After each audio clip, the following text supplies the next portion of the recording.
आज से मर्डर करने पर धारा 302 नहीं लगेगी। आप बिल्कुल सही सुन रहे हैं, आप मर्डर करने पर धारा 302 नहीं लगेगी। हे एवरीवन, मैं हूं सब इंस्पेक्टर साधना। आज 1 जुलाई से भारत में लागू होने जा रहा है भारतीय न्याय संहिता 2023, भारतीय नागरिक सुरक्षा संहिता 2023, भारतीय साक्ष्य अधिनियम 2023। जो भारतीय न्याय संहिता है वो IPC 1860 का स्थान लेने वाली है, और जो आपकी भारतीय नागरिक सुरक्षा संहिता है वो CRPC 1973 का स्थान लेने वाली है, तथा भारतीय साक्ष्य अधिनियम एविडेंस एक्ट 1872 का स्थान लेने के लिए जा रहा है। तो इन सब कानूनों को परिवर्तित करने की आवश्यकता क्यों हुई? क्योंकि जो आपकी IPC थी जो 1860 की, जो कि अंग्रेजों के ज़माने की थी, तो उस टाइम से अभी तक काफ़ी परिस्थितियां चेंज हो गई थी।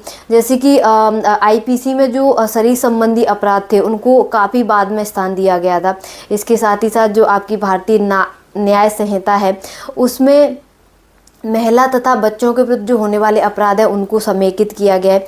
इसके साथ ही कई ऐसे अपराध हैं जिनकी वर्तमान में आवश्यकता नहीं है, जो कि काम में नहीं आ रही हैं जो धाराएं, और इसके साथ ही कई सारी जो अपराध हैं उनमें दंड को बढ़ाए भी जाना था, कुछ धाराओं में दंड को घटाए भी जाना था। इसके साथ ही साथ जो मृत्युदंड, इसके साथ ही जो सामूहिक बलात्कार है उसमें भी मृत्युदंड का प्रावधान अभी किया गया है।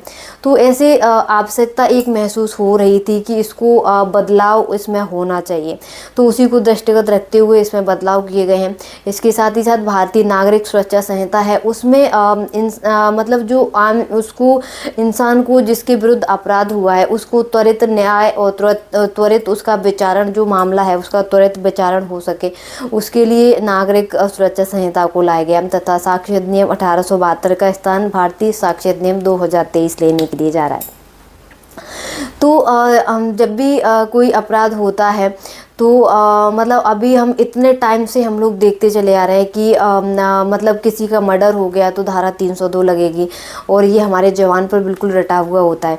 मतलब जब भी किसी का मर्डर हुआ तो हम लोग ये नहीं कहते उसका मर्डर हो गया, मतलब गांव में आपने सुना होगा कि 302 का केस उस पर लग गया है, ठीक है। तो ये अभी चेंज होने के लिए जा रहा है। तो आपका जो मर्डर की अभी जो धारा आपकी लगेगी, अगर कहीं मर्डर हो जाता है आपके आसपास कहीं हो जाता है तो आपको घबराने की आवश्यकता नहीं है, क्योंकि अब धारा 302 नहीं लगेगी, बल्कि उसके स्थान पर भारतीय न्याय संहिता की धारा 103 उसका स्थान लेगी। इसके साथ ही साथ हत्या का प्रयास, जो कि आप 307 आप काफ़ी टाइम से आपको याद था। मतलब कि मैंने देखा है, जब मैं ऑफिस में काम करती हूँ, मैं बैठती हूँ, तो वहाँ पर लोग आते हैं तो बोलते हैं कि उसने मुझे गोली मारी लेकिन 307 नहीं लगी। मतलब कि उसको पता है कि एक जान से मारने का प्रयास किया गया, उसके लिए 307 होनी चाहिए। तो अभी जब तक आपको ये सारी चीज़ें नहीं पता चलती हैं कि कानून में बदलाव हो गया है, और आपके साथ यदि कोई ऐसी घटना घटित हो जाती है, आपके आसपास ऐसी कोई घटना घटित हो जाती है, तो आप थाने पर अड़ करके बैठ जाएंगे कि नहीं आपने 109 कैसे लगा दिया। हत्या के प्रयास के लिए अभी भारतीय न्याय संहिता में धारा 109 निर्धारित की गई है। तो आप वहां अड़के ना बैठ जाएं कहीं कि धारा 307 क्यों नहीं लगाई, आपने 109 कैसे लगा दिया। तो एक्चुअली कानून परिवर्तित हो रहा है, तो उसके अकॉर्डिंग धाराओं को भी परिवर्तित कर दिया गया है। इसके साथ ही साथ महिलाओं के साथ जब बलात्कार होता है तो वहाँ पर 376 लगता था। मतलब कि हमने सुना होगा आसपास की, अरे उस पर तो 376 हो गया, तो अभी उसका स्थान लेने जा रही है आपकी धारा 63। मतलब कि भारतीय न्याय संहिता में उसका स्थान लेगी धारा 63। इसके साथ ही साथ धारा 69 को अलग से जोड़ा गया, जो कि पहले से उसमें नहीं था, उसको अभी जोड़ा गया। इसकी बहुत आवश्यकता महसूस की गई। मतलब कि आपने देखा होगा कि कई सारी लड़कियां केस लेकर के आती हैं कि मैं उसके साथ रिलेशनशिप में थी, और मैं इसलिए रिलेशनशिप में थी क्योंकि यहाँ पर प्रश्न एक ये उत्पन्न हो जाता है कि जब आप 18 साल से ऊपर के हो चुके हैं, आपको पता है कि आपके लिए अच्छा क्या है और आपके लिए बुरा क्या है, तो आप कैसे उसके साथ रिलेशनशिप में थे, कोई ज़बरदस्ती तो आपके साथ नहीं कर सकता। वहाँ पर एक लड़कियाँ वर्ड यूज़ करती थी कि मतलब उसने हमसे बोला था कि हम आपके साथ शादी करेंगे, लेकिन अब वो शादी से मुकर गया है। तो उसके लिए धारा 69 अलग से लाई गई है भारतीय न्याय संहिता में, जिसको कि भारतीय न्याय संहिता की धारा 69 में स्थान दिया गया है। और इसमें यदि कोई अपनी पहचान छुपाकर भी आपसे शादी करता है तो उसमें उसके लिए भी इसी धारा के तहत उसको दंड मिलेगा। इसके साथ ही साथ जो छेड़छाड़ वगैरह होती थी, कोई किसी को छुप के देख रहा है, कोई किसी का पीछा कर रहा है, कोई लड़की नहा रही है उसको छुप के देख रहा है, या कोई किसी का पीछा कर रहा है, ठीक है, किसी ने किसी का गंदी नीयत से हाथ पकड़ लिया, तो इसमें अभी तक आप लोग देखते आ रहे थे 354 लगती थी, 354, 354A, 354B, C और D। तो उनका स्थान अभी भारतीय न्याय संहिता में लेने जा रही है 74, 75, 76, 77 और 78।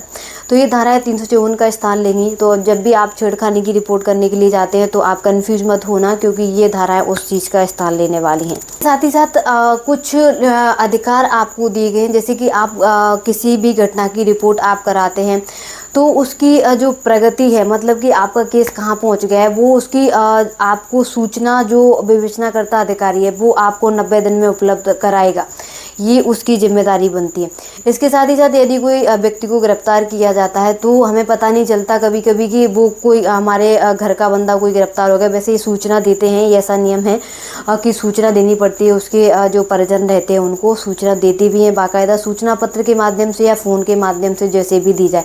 तो अभी एक तालिका में जो थाने में रहेगी उसमें उसका स्थान उसका नाम लिख के उसको चस्पा कर दिया जाएगा कि ये व्यक्ति हमारे यहाँ गिरफ्तार किया गया है। इसके साथ ही साथ जो 7 साल से ऊपर वाले अपराध हैं उसमें घटना स्थल की भी वीडियोग्राफी होगी। इसके साथ ही साथ अभी आपने देखा होगा कि जब भी कोई 7 साल से अधिक के ऊपर वाला केस रजिस्टर्ड होता है तो उसमें आपके थाने पर वीडियोग्राफी आपके कथनों की नहीं होती थी, मतलब कि जो आपके पुलिस को जो आप बयान देते हो उसमें आपकी वीडियोग्राफी नहीं होती थी।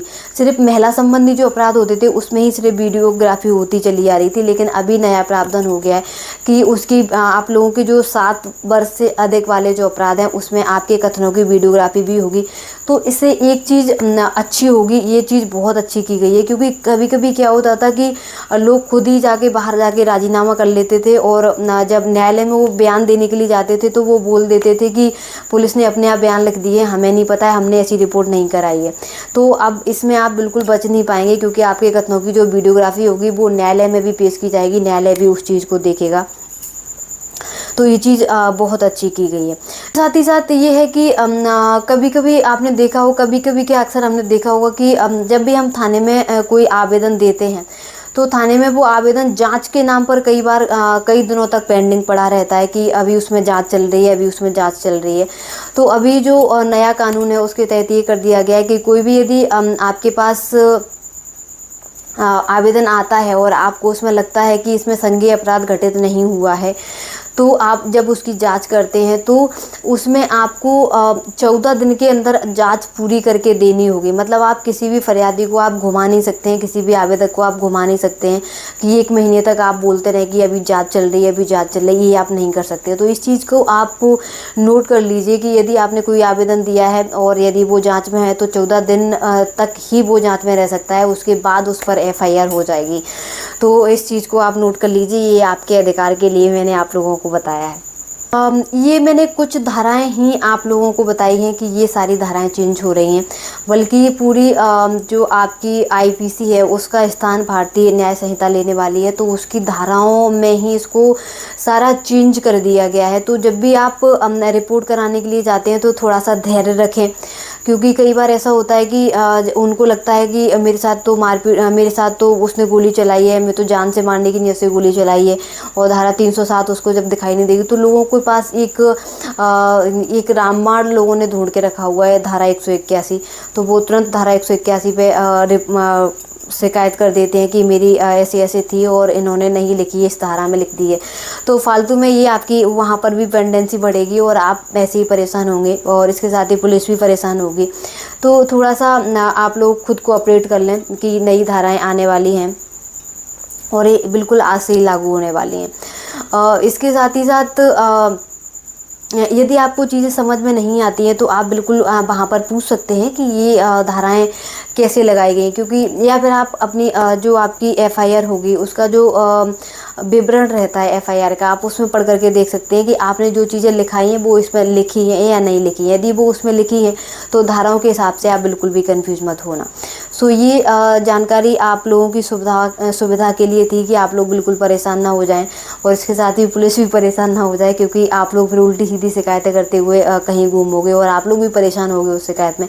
इसलिए मैंने सोचा कि आप लोगों को इसकी जानकारी आज ही दे दी जाए। So thank you so much, जुड़े रहिए मेरे साथ।